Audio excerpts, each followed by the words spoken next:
Alright, fellow media minions, you wonderful Marvel movie jockeys out there. Welcome to my Captain Marvel review, but before I start, I would just like to be real for a second, or at least a while. I've noticed that I've only just finished my review now, in terms of writing it, and I'm going to express it. When I was watching other reviewers on Captain Marvel, there was something that I noticed that not many people have done. Think of the person that Marvel has only recently just lost. Stan Lee. Now, I'm going to be real here for a second. For those of you that did not think it was, respectful or even good, kind, considerate, or at least nice to actually pay a small tribute to him, even if it's just an RIP Stan, right, in your video, which I've not noticed pretty much hardly any of these big reviewers do, I'm actually going to choose not to say nothing to that, because I don't want to come across like I'm roasting many people just for that specific reason, even though I feel very much inclined to, considering the fact that he was a Marvel Titan, for goodness sake. So if any of you haven't really noticed the fact that many of these big reviewers, or any other reviewers who haven't done this, I'm choosing not to say anything to them either, in the terms of the fact of me being aggressive or coming across as rude. So, Stan Lee, here's my wonderful little mini tribute to you before I start Captain Marvel. May we have a moment of silence for them, Stan the Man Lee.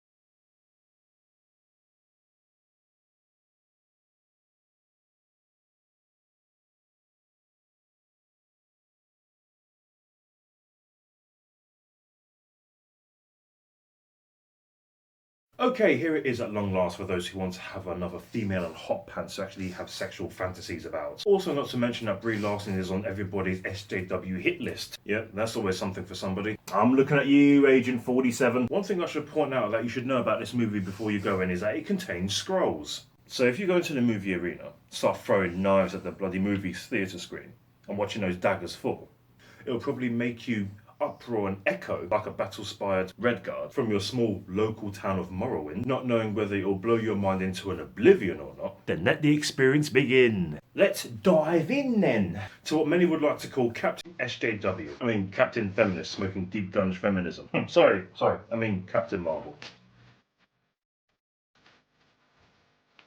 Asses.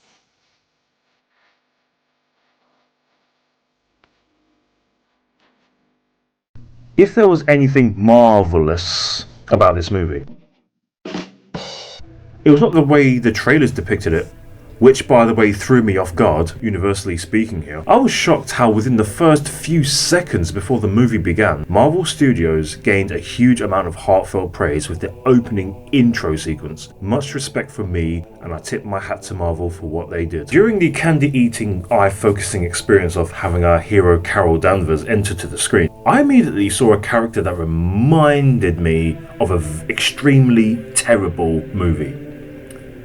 Dragon Ball Evolution, of course. Considering that the shape-shifting cabbages on legs closely resemble Piccolo from Dragon Ball Fail Evolution, that pretty much almost made me laugh. The movie pacing was pretty much A, B, C accurate and easy to follow. A, being a good start with the memory games to Carol's past. B, a nice middle which was not overly done, as by this point I was wanting to see more, see where the plot is heading. And C, a fine and simple end. Simple, yet effective. The plot was much of an interesting way to revolve around the history and beginning of Carol Danvers, with what follows during the journey of Carol's life being in outer space, somewhere amongst the stars. I can help but notice that Carol Danvers was not boring. I personally love a woman with some form of wit, and this movie is not shy to show that Carol herself has a sense of humour. One thing you should know about this movie, that is this statement: not everything is as it seems. I went into the cinema hoping this movie will be good, hence why I purchased a ticket, of course, otherwise I'd just be wasting my money. And lo and behold, I was correct. To an extent, yes. Captain Marvel had me on the edge of my seat with enjoyment in various sectors of the movie, as opposed to overall enjoyment, which I'm very surprised at personally. There was quite a few things I rather enjoyed noticing on screen. One of them being this amazing store, nostalgia right there, and not to mention the amazing presence of what is my most favourite hobby of all time, video games. I was totally not expecting to see more than just one cameo from any video game system, but when I did, it was glorious. There were 3 other films from the NCU, which I will note, that did this. The first being in The Avengers, second being in Black Panther, showing us the 16-bit legendary masterpiece Super Nintendo Entertainment System, and now Captain Marvel. Thank you MCU for those 2. Any of you watching this science buffs? Because the chemistry in this movie between Captain Marvel and the young Nick Fury is pretty cool. Keeping it simple and basic rather than going on too much and suddenly they love each other like foster brother and sister, which would have been a WTF moment to that and destroyed the entire movie. But I was rather satisfied with how they became to be allies and pretty much answered my questions with how they met. MCU Easter eggs were fun to notice, which one I think I enjoyed looking out for. Not only names, but also visual faces, along with things that we've already been introduced to with the previous Marvel films. Being trained by the Kree to show some awesome kung fu is always a help in combat, of course. Not to mention that you are at loggerheads with an elder shape-shifting Skrulls across the Galaxy District. Best to keep on your guard, I suppose. The movie is by no means perfect, and yet the movie's music was forgetful to me, which is unfortunate. I love a movie with good music, which enhances my immersion of enjoyment, makes me want to shout out and roar inside and out in my physical flesh. This movie falls short of that, I'm afraid. I was not really hyped that much regarding the plot, with it being an origin story that does not appeal to me or sends out messages for myself that I can relate to, or at least say, that's just awesome. I love that. With this movie feeling more of a sci-fi adventure over a down-to-earth flick that had me rooting for Carol, I just sat there and enjoyed what I could regarding how she became this super-powered being with other people by her side. Also, this movie actually felt like a movie from the video game series Halo, along with Ace Combat, and not to mention a tiny bit of Star Wars as well. Hence the reason why I said it feels like a sci-fi film.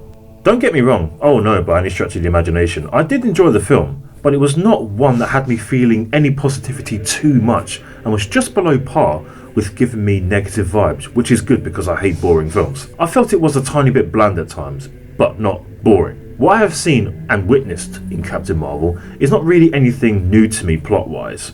The supporting cast was a nice touch to add sentimental attachment. Carol's fellow good best friend and pilot chum was to Carol what food is to a starving person. It was good to see and feel real friendship in this movie, for one, that is. The movie with the amazing visuals, that was actually a pretty good plus. I actually enjoyed the visualization of what was being given to all of us in the cinema, because I felt like it was not overly done. Overall, I enjoyed Captain Marvel, yes, but it wasn't the best MCU movie for me, but it is watchable. I have seen it twice now, and on the second viewing, I did not waver towards negativity. A notable lovable character is the cat, with whom Fury loves to play with. Yeah, playing with your pussy, Fury. I meant that as a terminology of the cat. Thank you for watching my Captain Marvel review. I hope you enjoyed it. Hope it was a bit informative, somewhat entertaining, which I don't think it would have been. Right, welcome to the afterthought. I never really do this that much, but considering the fact there was a massive SJW political agenda surrounding Brie Larson and her opinions of white men not had to watch this film or some mongoose crazy rubbish like that, right? At the end of the day, it's a movie, right? Movies have been in existence for decades, a very long time, you know. It's just like saying that this movie isn't for white men. That doesn't make any sense. You can actually say the same regarding the Black Panther film. That movie's to a specific, you know, how do you say, crowd. Very much I loved it. One of my favourite MCU films. Absolutely loved it. The only people it wouldn't be catered to would be racists. Those stupid moronic idiots who don't like black people. There you go. I said it. I really don't understand what Brie Larson meant by this movie might not be for white men. Considering that after watching it, I didn't really see any SJW agenda rubbish in there. I thought the film was alright. I understand that Brie Larson has her opinions and this and this and that, but I don't really care about it, to be honest. I just watched it and thought, nah, whatever. Everyone has their own opinions. Yep, she's getting extremely flabbergastedly downgraded in the media, probably even by people in the MCU themselves, and pretty much everyone else on Earth. I don't care. I am no, in way, shape or form, an SJW myself, right? I don't believe in all the SJW stuff. I don't really care about it. I just wanted to wait for this next movie to see what it's about and to see what the MCU leads from here. That's all I cared about. Brie Larson and her opinions, that doesn't mean anything to me.